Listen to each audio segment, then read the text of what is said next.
지난주 우리는 부활주일로 지켰습니다. 은혜스러운 것은 지난주 부활에 대해서 함께 나누었죠. 제목이 뭐죠? 거기서 배우리라. 그 제목으로 우리는 함께 은혜를 나누었습니다. 거기서는 제자들이 부활신앙으로 새롭게 출발한 장소였습니다. 거기서는 바로 변화의 장소였고 사명의 장소였습니다. 부활신앙을 갖고 있다는 것, 그것은 변화가 분명히 따라온다라는 것입니다. 지난주 설교의 핵심이 그거였습니다. 그래서 우리 모두는 이제는 부활신앙으로 새롭게 출발하기를 바라겠습니다. 더 감사한 건 오늘 고린도전서 15장은 부활장입니다. 왜 이렇게 연속해서 부활에 대해서 우리들에게 말씀하시는지 그 뜻이 있을 줄 믿습니다. 예수님의 부활을 자신의 신앙으로 받아들이지 않는 이들이 있었습니다. 고린도 교인 중에서 몸이 다시 살 수 없다, 살 수 있는 것을 부정하는 이들이 있었기 때문입니다. 왜 이런 생각을 갖게 되었을까요? 당시에 그 사회를 지탱했던 플라톤의 철학이나 헬라 철학의 영향을 받아서 그랬습니다. 특히 플라톤 철학의 영원불변설은 몸의 부활을 믿지 못하도록 했던 것입니다. 그게 사회 전반적인 사상이고 그 사회 전반적으로 흐르는 그런 사회 가치관이었습니다. 그러니 고린도 교인들도 마찬가지겠지요. 그게 영향을 받았겠지요. 그러다 보니까 몸의 부활을 받아들이기가 참 어려웠습니다. 게다가 종교적으로 율법만을 강조하는 모세 오경만을 믿고 있는 사두개파가 있습니다. 그 제사장들이 있었습니다. 그 사람들은 몸의 부활을 인정하지 않습니다. 부활 자체를 인정하지 않습니다. 그런 종교적인 영향, 유대교 율법주의의 영향으로 인해서 고린도 교인들 중에 몸의 부활을 나는 인정할 수 없다, 믿을 수 없다 라고 그렇게 생각하는 사람들이 있었던 것입니다. 그래서 그들에게 그것이 아니다라고 밝히면서 설명해 주고 있는 말씀이 바로 고린도전서 15장입니다. 지금도 그렇지요. 지금도 과학주의나 이성주의의 영향으로 인해서 몸의 부활 자체를 인정하지 않는 사회적인 분위기가 있습니다. 그래서 교회를 다니고 있지만은 몸의 부활을 믿지 못하는 사람들이 간혹 있다라는 것입니다. 오늘 고린도전서 15장 예수님의 부활을 다룬 이 부활장을 통해서 바울이 얼마나 고심하면서 고린도 교인들에게 부활이 무엇인지를 가르쳐주고 싶은 심정이 그대로 담겨져 있는 것입니다. 왜냐하면 지금까지 몸의 부활에 대해서 이렇게 정확하게 설명해 준 어떤 자료조차도 없는 것이지요. 바울이 깨달았고 바울이 부활하신 예수님을 만났기 때문에 성경을 통해서 깨달은 그 말씀을 가지고 지금 몸의 부활을 부정하는 고린도 교인들에게 그렇게 하나하나 차곡차곡 논리적으로 그것을 설명해 주고 있다는 것입니다. 바울은 예수님의 부활을 증언하고 싶었습니다. 그래서 말씀을 준비하면서 그 바울의 모습이 좀 생각이 났습니다. 우리는 지금 많은 자료들이 있죠. 저도 설교할 때 많은 자료들을 참고하지요. 그런데 아무런 자료도 없고 성경밖에 없는 그 바울이 이렇게 멋지게 부활에 대해서 쓸 수 있는 그의 능력, 그의 은혜, 그의 하나님이 주시는 특별한 은총이 한편으로는 부럽기도 하고 한편으로는 참 엄청나다, 하나님이 쓰셨구나라는 생각도 들었습니다. 오늘 바울이 고린도 교인들에게 전한 부활의 비밀을 함께 살펴보고자 합니다. 그리고 이번 기회에 예수님의 부활에 대한 의심을 버리고 부활신앙으로 새롭게 거듭나는 기회가 되기를 바라겠습니다. 예수님의 부활을 믿지 못하겠다고 주장한 고린도 교인들이 바울에게 부활에 관한 두 가지 질문을 합니다. 첫 번째 질문과 두 번째 질문이 12절과 35절입니다. 두 개의 질문의 내용은 이거예요. 부활이 없다는 것과 하나는 만약에 부활했다면 어떤 몸으로 부활을 하느냐라는 두 가지의 질문입니다.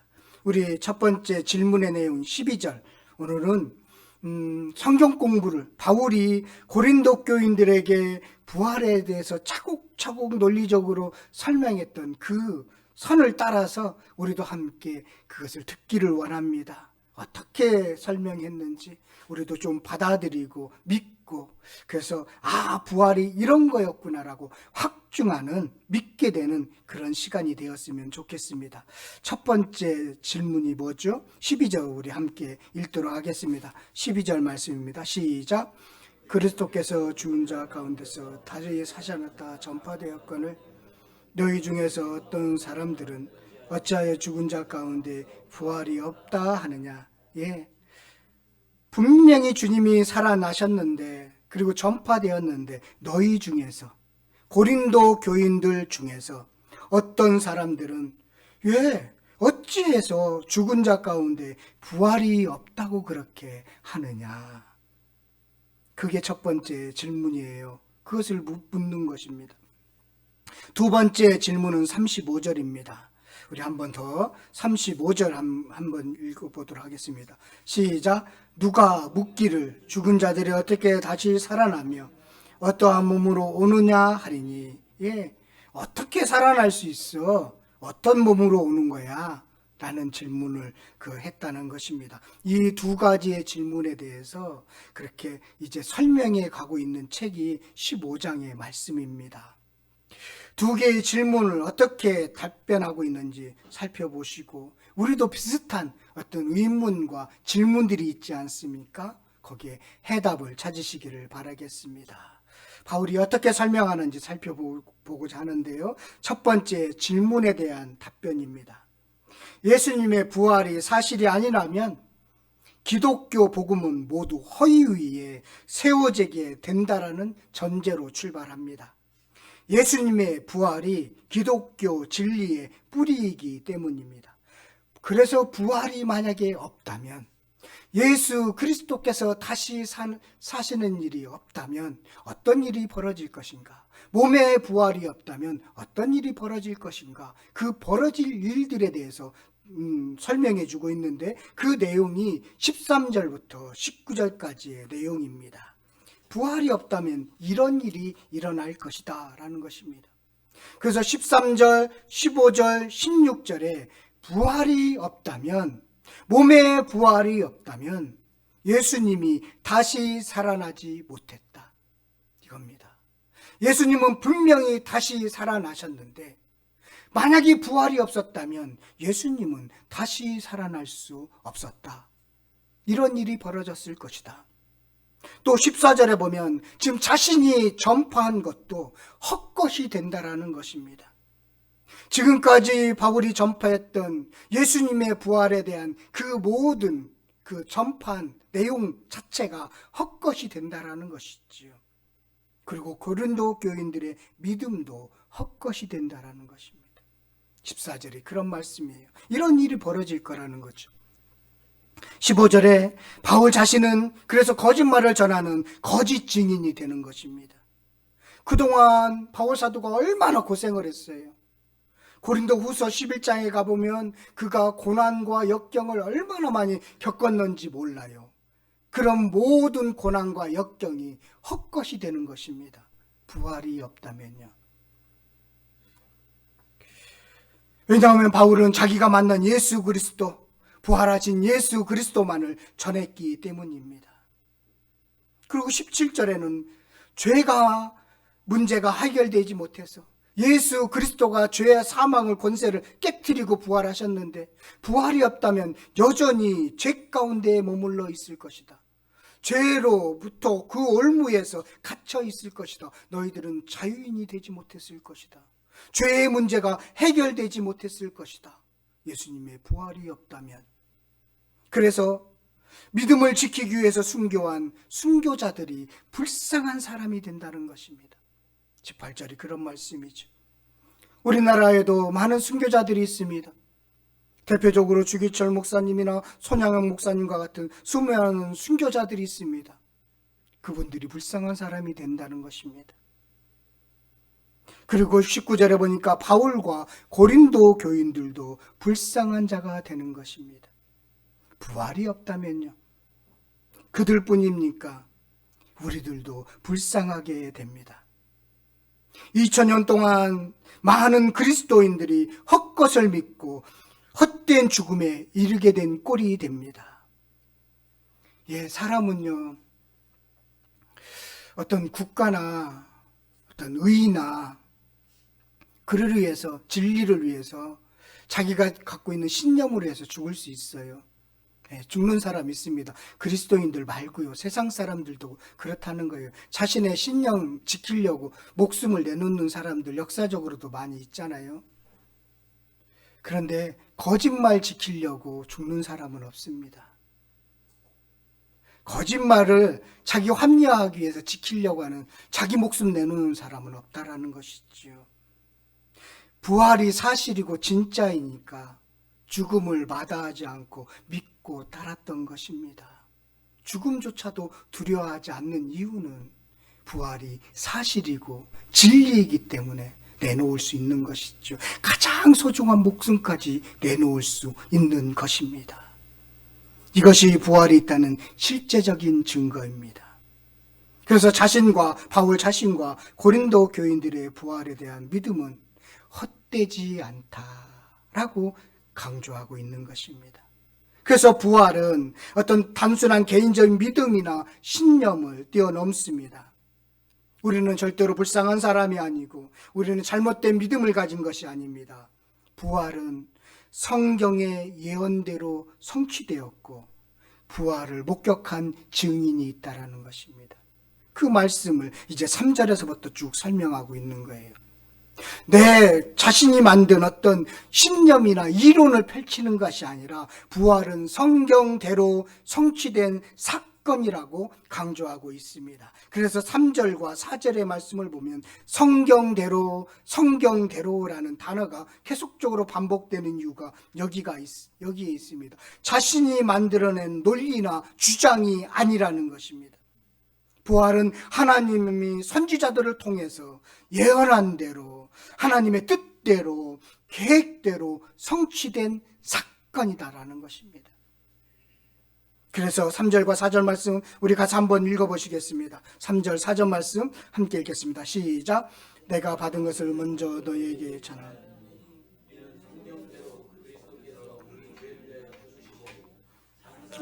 되셨다가 성경대로 사흘 만에 다시 살아나사. 성경대로 예언했던 대로 구약의 말씀대로 그렇게 예수님께서는 이 땅에 오셨고 죄의 문제를 해결하셨고 그리고 부활하셨습니다. 이것을 굳게 잡는 것이 믿음이고 이것을 믿는 것이 구원입니다 라고 분명히 말씀해 주고 있습니다. 이렇게 고린도 교인들을 지금 부활을 믿지 못하는, 어떻게 몸에 부활이 있어라고 하는 의심하는 그들에게 지금 아니야, 이건 성경대로 부활이 이미 예언됐던 거야. 그리고 한번 생각해봐. 부활을 목격한 증인들이 있잖아요. 한두 명이 아닙니다. 한두 명은 말을 맞출 수도 있겠지요. 거짓말할 수 있겠지요. 부활의 증인들이 지금 베드로도 있고 12 제자들 있고 500여 명의 제자들이 있고 예수님을 믿지 못했던 친동생, 그러니까 혈육과는 다르죠. 영이 다르죠. 그 야고보라는 그 요셉과 마리아 사이에 난 그 야고보라는 그 형제는요, 예수님 미쳤다고 했거든요. 예수님을 믿지 않았거든요. 선지자들로 인정하지 않았거든요. 그런데 그가 야고보를, 특별히 부활하신 예수님이 찾아가셔서 야고보를 만납니다. 그 이후에 야고보가 비로소 믿게 된 것이죠. 그 야고보도 있지 않습니까? 그리고 나 바울도 예수님의 부활하심을 목격했습니다. 이 밖에 많은 증인 중에 일부는 죽기도 했는데 아직 살아있는 사람들이 얼마나 많이 있습니까? 바울이 편지를 쓸 때, 고린도 교인들에게 편지를 쓸 때 증인들이 있었다라는 것입니다. 만약에 부활이 거짓이었다면 바로 들통났겠지요. 저거 거짓말이다. 그런 일은 없었다. 바로 들통났겠지요. 제자들이 부활을 전했는데, 사도행전을 보면 부활의 메시지를 전했는데 저거 거짓말이다라고 바로 들통났겠지요. 왜냐? 부활을 목격한 증인이 없었다면 그렇게 거짓말을 하고 이야기했겠지요. 그런데 부활을 목격한 증인들이 있기 때문에 많은 역사적인 일이 일어나지 않았습니까? 그래서 제자들이 순교까지 복음을 전할 수 있는 것, 바로 그 증인을, 그 목격한 증인의 말씀을 전하기 위해서였다. 그러기에 부활은 분명하고 확실한 역사적인 사실입니다. 그것을 지금 고린도 교인들에게 설명해 주고 있는 것입니다. 그러고 나서 이제 좀 더 영적인, 조금 깊은 이야기를 하고 있습니다. 예수님이 부활의 첫 열매입니다. 그리고 아담은 사망의 첫 열매입니다. 여기서 첫 열매라는 것은 그 이후에 이어진 모든 열매를 대표합니다. 그래서 22절 가보면 우리 22절 말씀 한번 보도록 하겠습니다. 22절 말씀입니다. 함께 읽겠습니다. 시작. 아담 안에서 모든 사람의 죽은 것 같이 그리스도 안에서 모든 사람의 삶을 얻으니라. 예, 삶을 얻으니라. 안에서가 여기서 중요합니다. 안에서. 죄를 범한 아담의 피를 이어받은 자에게는 사망이 왔습니다. 그리스도 안에서 믿음으로 인해서 영적으로 보혈로 연합한 모든 사람들은 살아납니다. 그래서 바울은 그 부활을 믿지 못하는 그들에게 성경을 가르쳐요. 아담, 그리고 죄가 들어와서 사망에 이르게 되었습니다. 예수님께서는 그리스도 선, 죽음으로 인해 이룬 선이 있죠. 그 선으로 해서 생명이 오게 되었습니다. 이 도표를 그려주면서 사망과 부활을 대조하면서 설명해 주고 있습니다. 그래서 우리가 새 생명을 얻었다는 것은 그리스도 안에서 참 생명을 얻게 되었습니다. 이제는 사망은 우리들에게는 거리가 멀게 되었습니다라고 분명히 밝히고 있는 것입니다. 그러면서 좀 더 영적으로 자신이 깨달은, 하나님이 계시해 주셔서 깨달았던 그 말씀들을 이어가고 있습니다. 어떻게 부활할 건가? 부활의 순서를 밝히고 있는데요. 23절의 말씀입니다. 우리 23절 말씀 함께 읽도록 하겠습니다. 시작.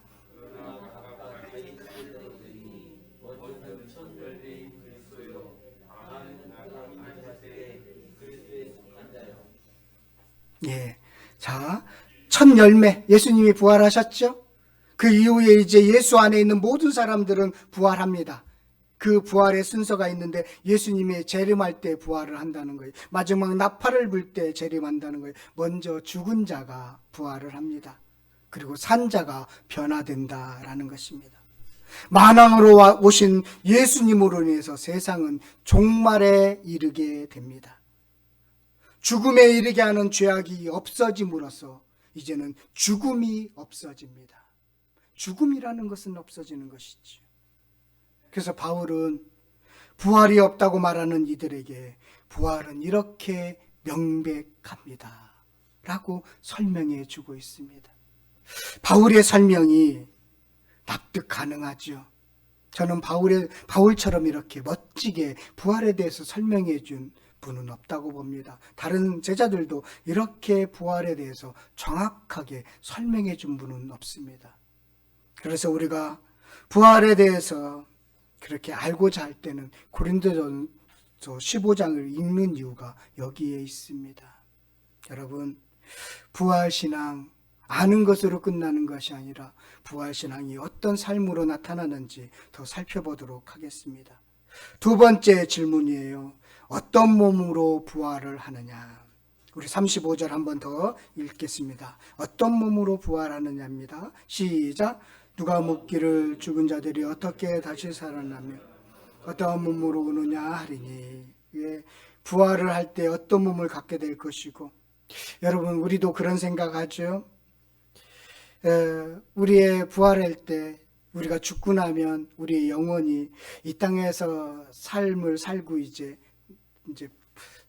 죽음에 이르러서 우리의 영혼이 낙원에 이르게 되는데, 그러면 이 땅에 관계된 사람들, 이 땅의 것을 얼마나 기억할까, 그런 어떤 질문들이 좀 있지 않습니까? 예수님이 제 이름으로 부활이 있기 전에 지금 현재 우리가 이제 죽게 되면요, 영혼으로 어디에 있느냐면 낙원에 가 있습니다. 낙원에 가 있어요. 그리고 예수 그리스도를 믿지 않은 그 영혼들은 음부에 가 있죠. 아직 지옥으로 가지 않았습니다. 아직 천국, 왕선대인 천국으로 이루지 않았습니다. 낙원의 영혼의 상태에 있습니다. 그런데 어느 정도 이 땅의 그 관계들을 기억하고 있는 것으로 성경을 볼 때 확인할 수가 있습니다.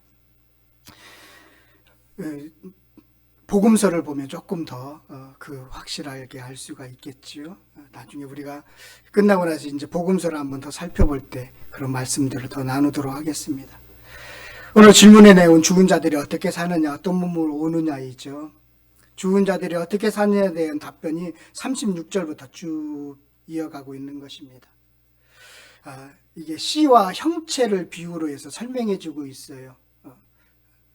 그러니까 씨가 죽지 않으면 살지 않습니다.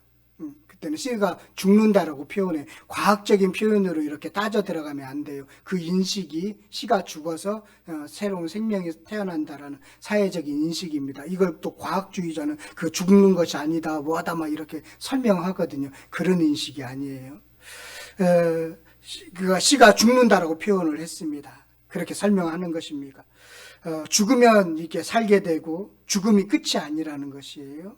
그래서 씨도 죽어서 살아나는데 하물며 하나님의 형상으로 창조된 인간이 마땅히 죽어서 살아나지 않겠느냐, 그렇게 설명을 이어가고 있습니다. 그러면 어떤 몸으로 우리가 지금 살아나게 될 것인가? 자연계도 다르고요, 동식물이 다르듯이, 그러니까 씨하고 이렇게 꽃하고 다른 것처럼, 그 죽은 동물도 또 다른 것처럼, 씨하고 다른 것처럼 부활의 몸도 다르다라는 것입니다.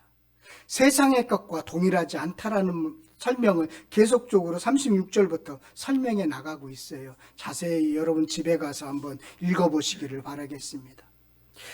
나팔꽃 모양과 씨의 모양은 전혀 완전히 다릅니다. 그렇죠? 꽃을 심는 것이 아니라 전혀 다른 씨를 심습니다. 씨와 전혀 다른 나팔꽃이 나오는데 하나님이 주신 전혀 다른 몸을 갖게 되는 것이죠. 형체를 갖게 되는 것입니다.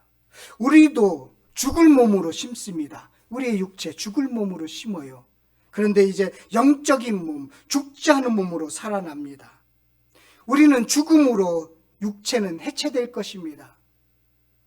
우리의 몸은 땅에 묻혀서 썩어질 것입니다. 화장해서 아주 재로 남을 것입니다. 하지만 전혀 다른 형체를 갖고 부활할 것입니다. 각 개인은 그렇게 부활한다는 것이죠. 각 개인이 부활한다는 의미에서 이 땅의 관계도 많은 것을 기억하고 있다라고 볼 수 있는 것입니다. 부활의 몸은 다를지언정 전과 같은 사람, 동일한 사람의 부활이라는 거예요. 같은 사람의 부활이라는 것입니다. 내가 죽어요? 그러면 썩어서 없어질 것입니다. 그런데 내가 부활할 때는 나라는 존재가 부활하는 겁니다. 그래서 부활은 사멸과 연속성이라는 개념으로 설명이 됩니다.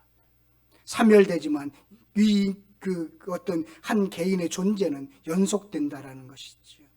그래서 49절의 말씀 우리 다 같이 한번 읽어보도록 하겠습니다. 함께 읽겠습니다. 시작. 우리가 흙에 속한 자의 형상을 입은 것 같이 또한 하늘에 속한 의의 형상을 입게 된다. 정체성은 유지하면서 각자에게 주어진 최고의 아름다운 몸으로 부활을 한다라는 것입니다. 얼마나 감사한지요. 저같이 좀 못나고 부족한 사람들에게는 얼마나 이 말씀이 감사하고 이 말씀을 찾고 있는지 몰라요. 새로운 그리스도를 닮은 몸으로 부활을 한대요. 여러분, 그 마음 가지고 잘 살기를 바라겠습니다. 그렇다면 이렇게 다른 몸으로 우리는 부활을 할 것입니다. 그것에 대한 소망을 가지시기를 바라겠습니다. 마지막 나팔을 불 때 그것이 성취됩니다. 그렇다면 이 땅에서 부활신앙을 가진 사람들은 이 땅에서 어떻게 살아야 될까요? 어떤 면에서 다를까요? 부활신앙이 능력인 이유가 있습니다. 고린도 교인들에게 당신들이 부활신앙을 가지면 이런 능력을 갖게 됩니다라고 더 한 번 더 설명해 주고 있습니다.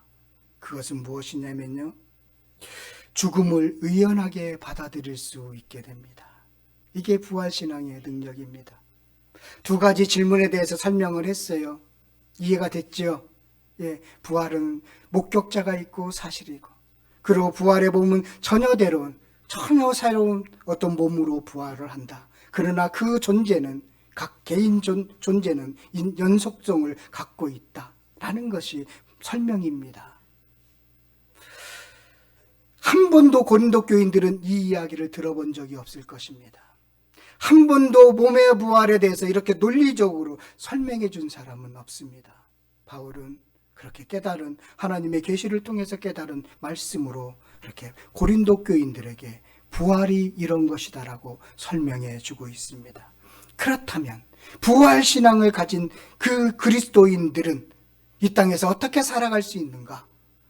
부활 신앙이 어떤 능력이 있는가? 그것이 바로 첫 번째, 죽음을 유연하게 받아들일 수 있다는 것입니다. 죽음은 자연스러운 것이 아니기에 누구나 두렵고 겁나는 일입니다.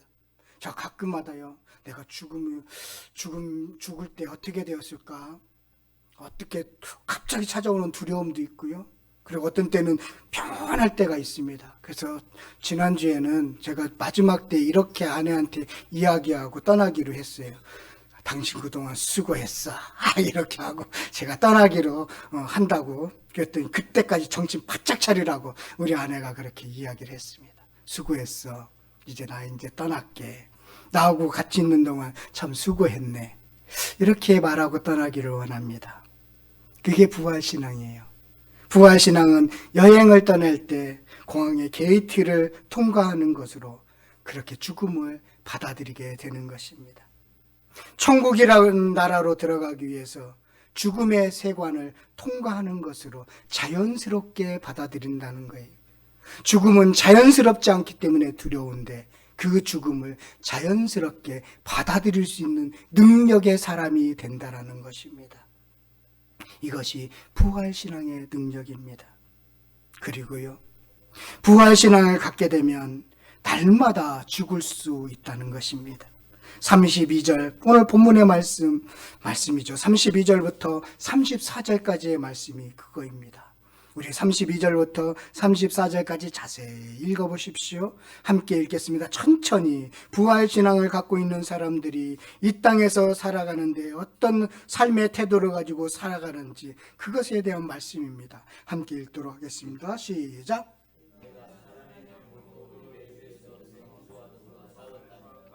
내가 무슨 유익이 있으리요?